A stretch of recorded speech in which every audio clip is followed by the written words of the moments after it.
Hello, and welcome to another episode of Network Forensic Fundamentals. My name is Phil Hagan, and in this episode, we're going to be continuing on what we talked about last time, talking about a core tool, Wireshark, and we're going to extend that discussion into a little bit more of the options that are available to you as the analyst that are going to help to make your life a lot easier.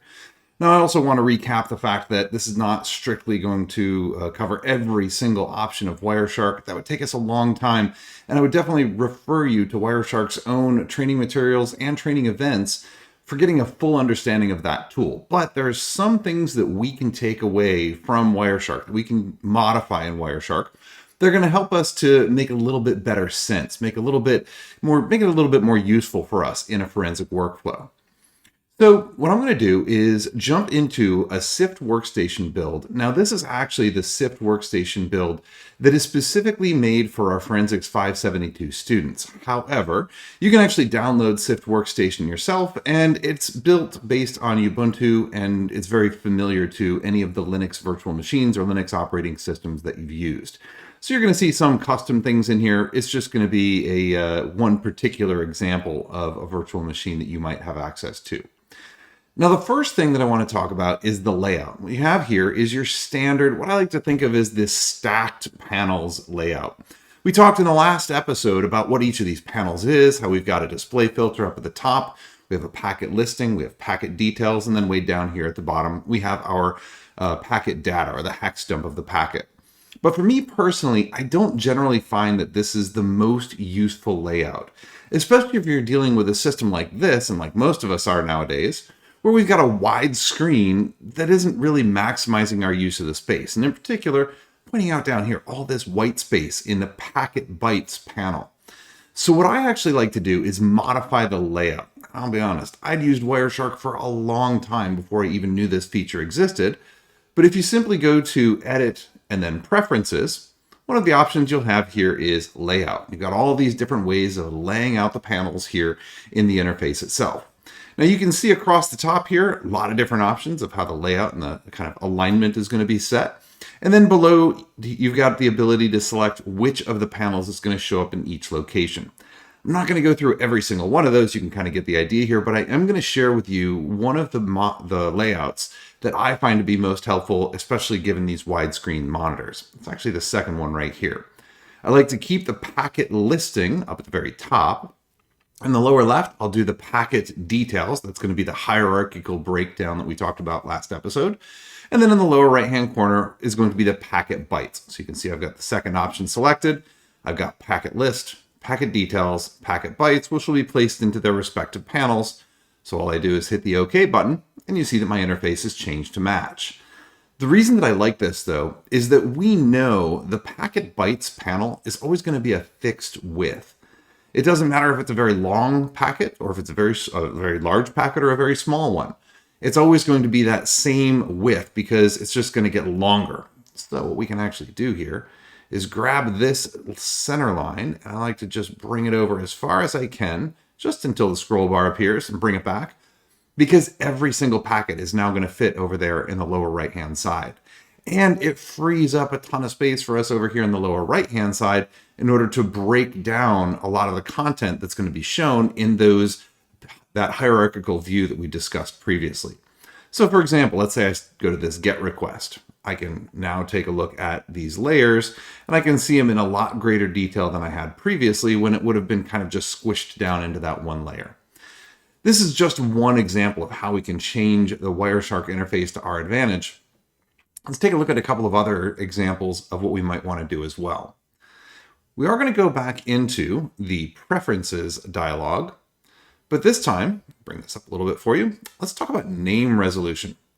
Name resolution is sometimes very helpful, and sometimes it can actually be a hindrance, especially if you're dealing with a digital forensic or investigative workflow where things like operational security, speed, and the integrity or the full content of your packet capture is most important. I'm really interested in doing things quickly, of course, because we want to try to get to those answers in the most direct way we can. But if we enable some of these features, it might prevent that. Take a look here at some of these options here in the middle. We have a couple of them regarding DNS resolution, which is really the first and the main focus that we're going to talk about here. DNS resolution would take any IP address and then enrich it back to a host name or vice versa. If we've got a host name, take it back to an IP address. This can be done in a few different ways. One of them that we don't want to do is it could be done through the use of active DNS lookups. This would query a DNS server, get a result back, and then populate the results here into the interface. Well, as we cover in Forensics 572, there's a lot of reasons you probably don't want to do that if you're dealing with a real-world investigation. Because those DNS queries, first of all, are going to slow the system down, because even though they're relatively quick, they still do take time, and you're going to have a lot of them. Second, though, is that if you're on an active internet-connected system, those DNS queries very likely will make their way out to the internet. And if they do, there's a small but very real possibility that your adversary may be able to see that you're doing reconnaissance or research or some form of aggressive lookups against their IP addresses for their infrastructure. And this is a very real risk. We've actually seen adversaries who will perform their own DNS monitoring for these purposes, so we want to try and avoid that at all costs. Fortunately, Wireshark is going to default to disabling that feature. And you can see here it says, use your system's DNS settings for name resolution. Well, this would actually perform the lookup if this feature were enabled. Fortunately, it's not. We have this resolve network or IP addresses option, which is disabled. So I do mention the fact that, yeah, it's disabled by default, but if I were to enable that by clicking on the checkbox, we would now be performing DNS lookups using your DNS server, which means anytime I enable that resolve network addresses option, I have to really be extra careful to disable the DNS settings that are using a DNS server. This also leaves one other option in here, this middle option, use captured DNS packet data for name resolution. This will actually take a look at the packet capture file you have loaded or that you're loading, and it will say, is there any DNS information in this packet capture? Let me take the queries, let me take the responses, and let me use that information to populate into the interface. And I'll show you what that looks like here real quick. If we go ahead and hit OK, it's going to go ahead and reprocess all those packets. And as we go into some of our layers of IP addresses here, you can see here that we have this IP address paired with a host name. The IP address 74.125.19.19 in this particular packet capture is correlated to this googlemail.l.google.com host name. I didn't actually perform any new DNS lookups to find that. In fact, it's using some of these other DNS packets that you see later on in the packet capture to characterize that. So it's an offline enrichment. The other nice benefit about this feature is because it does not perform any active DNS lookups, it is going to work in an air-gapped or an isolated network environment, which a lot of us are certainly familiar with working in because of the sensitivity of the casework that we're focused on. There's one other feature in here that I did want to mention as well. It's also back in that same dialog that we just saw, the name resolution. And we'll see in here that we have the ability to enable or configure what are called MaxMind databases. MaxMind is a company, probably one of the more widely known companies out there, that provides IP geolocation lookup databases. They're not perfect, but they sometimes can give us some useful context. So if I click Edit, it'll tell us where we want to look for those records. And they come in specialized format of databases. I should also add that they are free to download. However, you will require a license in order to do that. So you have to set up a free account, do the download. It's relatively straightforward. And I'll put a link to their page here in the show notes for you if you'd like to check that out. But once we do put that setting in place, Wireshark will go in and do those geolocation lookups for us. And you can see when this is unrolled that we now have some additional characterization of that 74.125.19.19 IP address. You can see here that it is geolocating it to the United States, to a location that is called Morganton, wherever that might be. And in my opinion, most importantly, it's telling us who the NetBlock owner is. Now, this gets into a concept called autonomous system numbers. We cover them a lot more in depth in Forensics 572, but an autonomous system number, or an ASN, is essentially an organization that owns a block or more than one block of IP addresses. In this case, we see that it's actually identified as Google, which is no surprise given the fact that it is a google.com hostname. But this will be helpful for characterizing ISPs, maybe large-scale providers such as Amazon, or other SaaS providers that may own their own net blocks. This is a broader way of classifying than individual IP addresses, and now we have that available. And it bears mentioning again that these GeoIP lookups were not performed live. They were performed all local on system. So they were performed, the enrichment was done in real time, but it did not involve sending this information out to the internet. So it makes it very fast, and it also ensures that you're containing and managing the flow of information within your tools. There's one other option here that I want to talk about briefly here, which is changing the way that this packet listing panel is displayed. One of them is actually the time value. And you can see over on the left-hand side, my time column simply shows a floating point number, just a decimal number. Now, by default, Wireshark is going to tell us what time that individual packet was observed since the beginning of the packet capture file. So the very first packet, it's actually technically the very first packet of the packet capture file.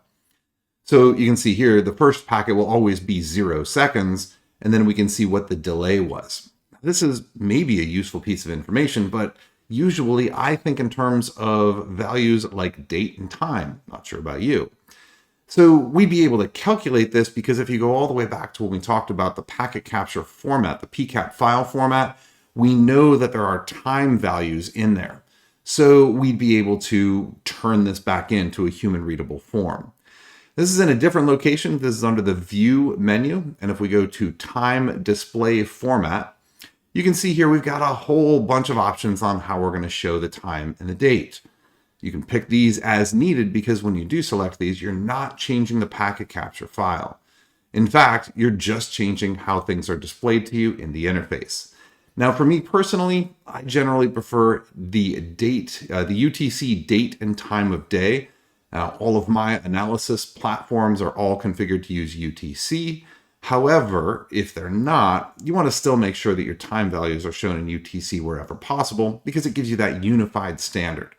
So I'm going to go ahead and choose UTC date and time of day. When we select this, take a look over at our time column, expand that out just a little bit here. And you can see that we're now observing a pretty human readable timestamp. It's pretty close to ISO 8601. Which means we can see the year, the month, the day, the hour, the minute, and the second, and then all the way down to microseconds as well. Once again, this is something you can change on the fly. If, for example, I did have some kind of a analysis pathway that I was taking that required me to look at the time in a different form, I can change that as needed. It ends up being very, very easy. And then the other option here is changing which columns are available in the first place. Now, this does take us back into the preferences. And when we go now into columns, you'll see here that Wireshark has provided these as the default, and they're all going to be displayed. But one of the things I like to add on is port number. Usually TCP and UDP traffic, we're interested in what the port numbers might be. So what I'm going to do is add a column. Now we get a chance to name the column. This is the human readable name. So I'm simply going to call this source port. And now we have a whole lot of options of what's going to be displayed. Giant list, you can kind of look through that on your own to explore what's there. But if I'm really interested in that source port, I can simply select that. I can also move this around. I could say, oh, you know what? I want this to go right after the source IP address. So then I'll have IP address port, makes it nice and convenient. And while I'm at it, I'm going to go ahead and add in dest port. And we again have an option here selected for this. We have destination port. And just to match it out, I'm going to move this to be right after the destination IP address. Lots of options pre-configured, and we have a nearly infinite number of options of what we can add in on our out of our parsers themselves. Let's say, for example, I also wanted to add in the HTTP user agent. This is a value that generally indicates the software that made a request, or usually the web browser. So if I say user agent, I don't have an option here for user agent. There's nothing that's going to be pre-configured for this. So I can actually go into the option called custom, and now I can say, all right, what field do I want to use? And in this case, I'm going to say http.user_agent, and I want to put that right before the info column. Now you can see I've got this new set of fields that are going to be listed, the new columns. I hit OK, and almost immediately you'll see that those will all pop up. I have a source port, I have a destination port, and where it is available, and I'll stretch this a little bit so you can kind of see, where that user agent is present, I'll have that available too. Not all packets in this packet capture file have user agents, of course, so a lot of these are going to be blank, but any place that they are present, it is going to show up. Ends up being a real convenient way for you to tune this to your investigative needs. Of course, there are 1,000 other things you might want to configure to customize Wireshark to your liking, to your mission or operational needs, and to suit your investigative workflow. This is just beginning to look at a couple of the customizations you can make to the tool, and the vast majority of these do not require reloading packet data. At the very worst, it's going to require reparsing, like you saw earlier when we changed the way that the host names were displayed. But the reality is, this is a great way for you to experiment with a tool and get to know how it can best suit your needs. Thanks again for joining us for another episode of Network Forensic Fundamentals. Once again, my name is Phil Hagen, and we've got more great content coming your way. So I hope you're able to stick around and subscribe to the channel for when we add on more. Thanks very much, and we'll see you soon.